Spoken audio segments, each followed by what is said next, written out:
Good morning. This is the news on Wake Up Nigeria. My name is Mike Messick. Of course, it's the month of love. Welcome to the news. Now, the 2025 appropriation bill has now been passed by both chambers of the National Assembly and is awaiting presidential assent. The Senate and House of Reps passed the budget of the 54.9 trillion earlier yesterday after consideration of a report by the Committee on Appropriations. Joke Adisa and TJ Suadoye covered the proceedings.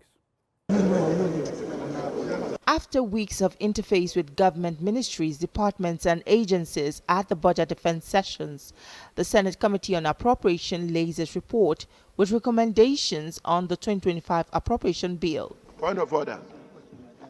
President Tinubu had raised the proposed budget from 49.7 trillion naira to 54.2 trillion naira, highlighting additional revenues generated by key agencies of government.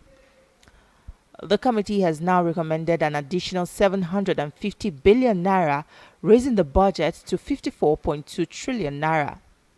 The committee reveals that the proposed increment is from President Tinubu's $200 million intervention fund to the health sector to mitigate the decision of the United States government to suspend further intervention in the provision of vaccines and drugs for malaria, polio, HIV, and tuberculosis in Africa. Price was increased by 700 billion to cater for the following. 1. The 270 billion differentials between the details of the budget and the bill. 2. The provision of $200 million, which is equivalent of 300 billion for procurement of vaccine and drugs. And 3. Some agencies of the government that were provided funds to take care of their critical needs. The Senate dissolved into the Committee of Supply, where the report was subjected to a clause-by-clause consideration and was approved.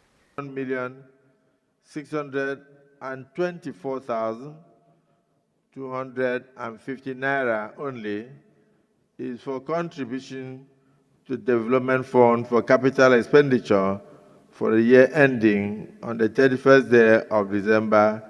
This bill is read a third time and passed. The committee also recommended that the executive presents future budgets to the National Assembly not later than 3 months to the next financial year in order to return the country to the January to December budget cycle. TJ Suadoye, TVC News, Abuja. The defense headquarters say more bandit leaders are surrendering to troops. Director of Defense Media Operations Major General Marcus Kange explained that Kachala Mudi and 2 others in Benin, Gwari and Igabi local government areas of Kaduna State gave up their weapons to troops. Sifon Essien reports.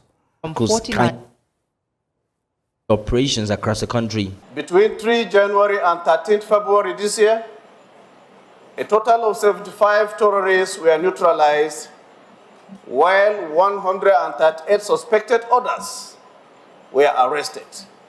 In the northwest, more bandits are giving up their weapons. On the 3rd and 4th February, pursuant to the ongoing kinetic initiative, 1 general-purpose machine gun,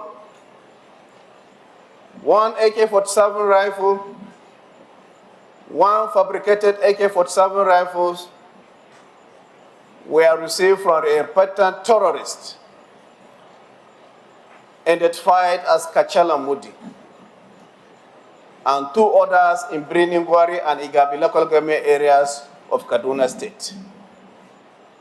You will recall that Kachala Mudi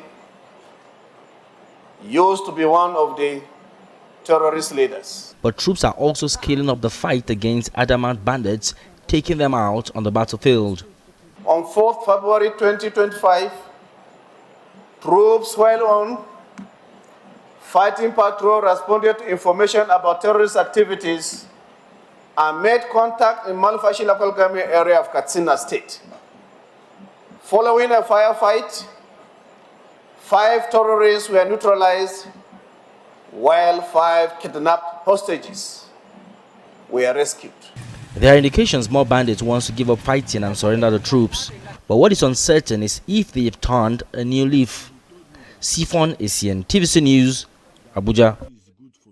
And that's it on the news for now. We'll take a time out now. Stay with us. show is just getting started.